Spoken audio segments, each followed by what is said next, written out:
तो क्या है, हमारे यहाँ अर्ज किया है वर्ष किया नहीं चलता, हमारे यहाँ चलता है प्रसंग।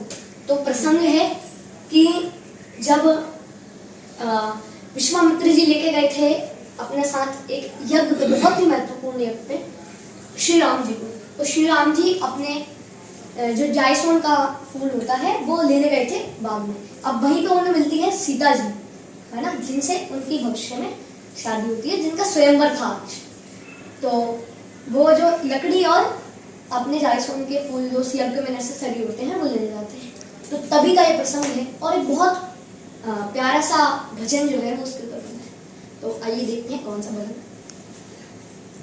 श्री राम को देख कर श्री जनक नंदिनी, राम को देख कर श्री जनक नंदिनी, बाग में जा खड़ी की खड़ी रह गई, बाग में जा खड़ी की खड़ी रह गई। राम देखे सिया माँ सिया राम को, राम देखे सिया माँ सिया राम को, चार अखियाँ लड़ी लड़ी रह गई। राम को देख कर श्री जनक नंदिनी, राम को देख कर श्री जनक नंदिनी, बाग में जा खड़ी की खड़ी रह गई। राम देखे सिया माँ सिया राम को, राम देखे सिया माँ सिया राम को, चार अखियाँ लड़ी की लड़ी रह गई।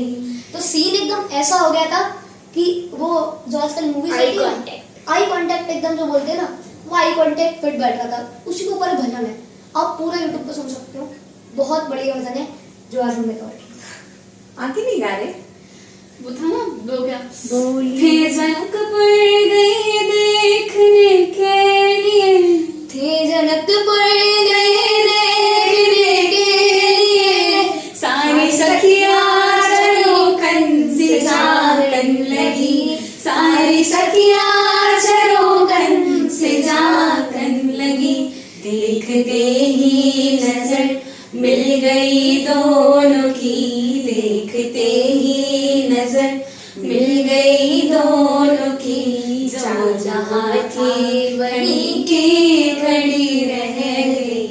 राम को देख कर श्री जनक नंदिनी, राम को देख कर श्री जनक नंदिनी, बाग में जा खड़ी की खड़ी रह गई। और इसमें यहाँ पे क्या हुआ, अचंभित, मतलब बोलते हैं ना कि यार ऊपर एक अलौकिक जोड़ा है, अलौकिक जोड़ा जो मतलब ऊपर से मिलकर आया 7 जन्मों के लिए। 7 जन्मों क्या होगा, जब से दुनिया बनी हुई नहीं है और दुनिया खत्म भी हो जाएगी उसके बाद भी वो रहने वाला है, 7 जन्म तो कहाँ लगेगा।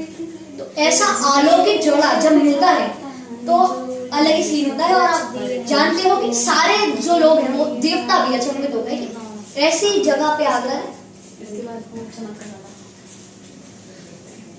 बोली है एक सखी राम को देख कर, बोली है एक सखी राम को देख कर, रच दिए हैं विधाता ने जोड़ी सुगन, रच दिए हैं विधाता ने जोड़ी सुगन।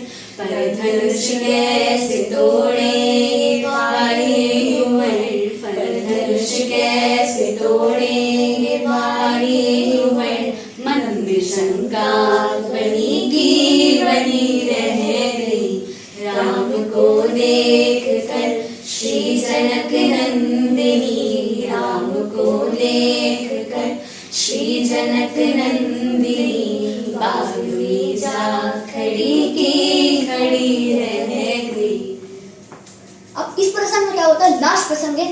अब देखो वो सखियां वखियां सब खत्म है ना, राम जी फूल लेके यज्ञ के पास जाते हैं। अब स्वयंवर हो रहा था, स्वयंवर में श्री राम जैसे ही प्रकट होते हैं लोग, जो देखो जनकपुर में हो रहा था तो जनक जी के यहाँ वो स्वयंवर था सीता जी। अब बड़े से बड़े सूरमा रावण भी आया था, बड़े से बड़े पहलवान है, बहुत बहुत बलशाली है ना, इंद्रपुर के राजा कौन कौन से जाने, उनने धनुष उठाया, उनसे उठा भी नहीं, इतना सा भी हिला भी नहीं, हाँ। धनुष हिला भी नहीं। रावण ने थोड़ा सा हिलाया था बट वो उससे उठा भी नहीं रावण से भी। अब सोच रहे हो रावण किस लेवल का, जो शिव जी का भक्त भी हो, और रावण से क्यों हिला, क्योंकि वो शिव जी का भक्त है। हाँ, अब उनने जनक जी ने बोला कि यार यहाँ पे कोई ऐसा भीम नहीं है जो इसको उठा सके। मैं तो यार बहुत सोच रहा था कि अच्छा है मेरी पुत्री को एक अच्छा वर मिल जाएगा, बट यहाँ पे तो कोई इतना शक्तिशाली ही नहीं। तो लक्ष्मण जी कूद पड़े एकदम से, बोले हे जनकपुर के महाराज जनक, अभी आपने हमारे सूर्यवंशियों का गौरव देखा नहीं है ना, जो हमारे महाराज श्री राम है, मतलब हमारे भैया जो हैं कौशलपुर के, मतलब आप जानते हो ना कि कौशल मतलब माता कौशल्या के जो पुत्र हैं, ऐसे वीर वो मतलब सब अचंभे में यार ये राम कौन है, जानते सब थे, बट उन्होंने कहा ये कैसे होता है, उठाएंगे। सीता जी को थोड़ी सी शंका हुई, सीता जी की जैसी मतलब जब से नजरें मिली थी ना तब से वो सीता जी उन्हें देखे जा रहे हैं कि यार, अब उनको भी लगा कि यार ये कैसे हो सकता है, कैसे उठा पाएंगे। उन्होंने कहा यार इतने बड़े बड़े पहलवान चले गए, रावण चला गया, दशानन स्वयं, कुछ नहीं हो पाया, ये कैसे उठाएंगे। फिर सबके मतलब जो अभिमान था, किसको अभिमान था, बड़े बड़े योद्धाओं के, और रावण को भी, रावण को लगा था कि यार अब तो कुछ हो ही नहीं सकता, अब क्या होगा, मैं जब नहीं उठा पाया तो कौन उठा पाएगा।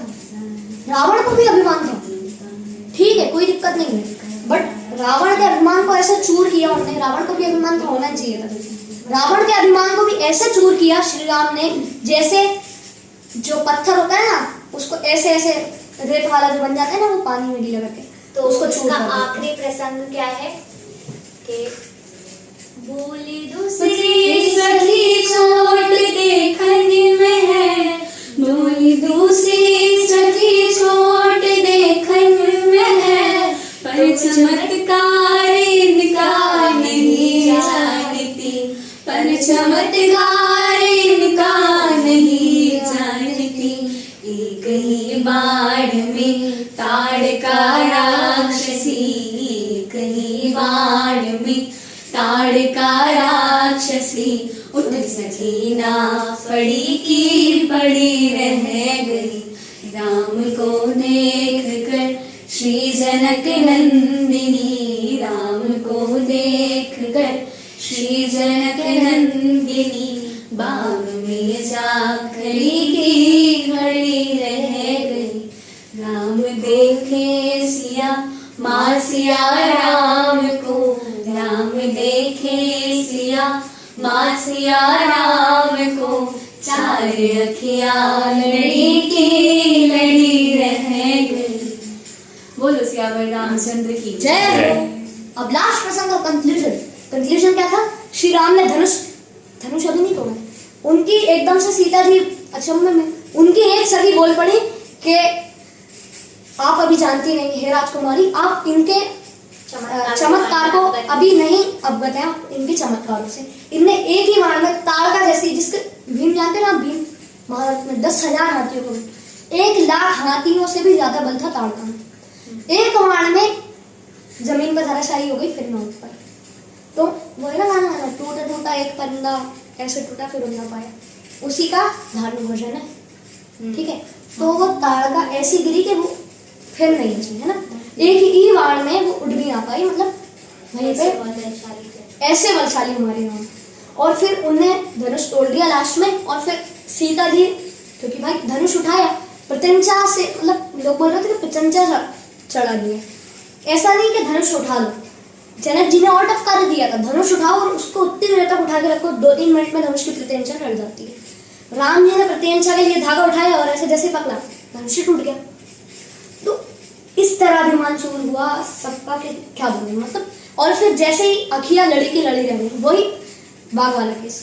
तो राम जी और सीता जी का ऐसे करके विवाह। और आगे भी एक दिक्कत थी, परशुराम जी कैसे, क्योंकि वो जो धनुष था वो मिला था परशुराम जी को। अब परशुराम जी भैया सारे मन ही मन मुस्कुराए, क्यों, राम जी सीता जी मुस्कुराए वो तो ठीक है यार, ने धनुष भी उठा लिया, प्रतियोगिता भी जीत गए, वो मुस्कुराए तब तो ठीक है, बाकी लोग क्यों मुस्कुरा रहे हैं। आज बोलते हैं ना कि कुछ लोग दोगले होते हैं, वो इसलिए मुस्कुरा रहे हैं क्योंकि उन्हें मालूम है कि अब उसके बाद का सीन क्या होगा। है ना। अब आए परशुराम जी, किसने तोड़ा मेरे प्रभु का धनुष? उनको मिला था, मतलब कि शिष्य थे वो हमारे।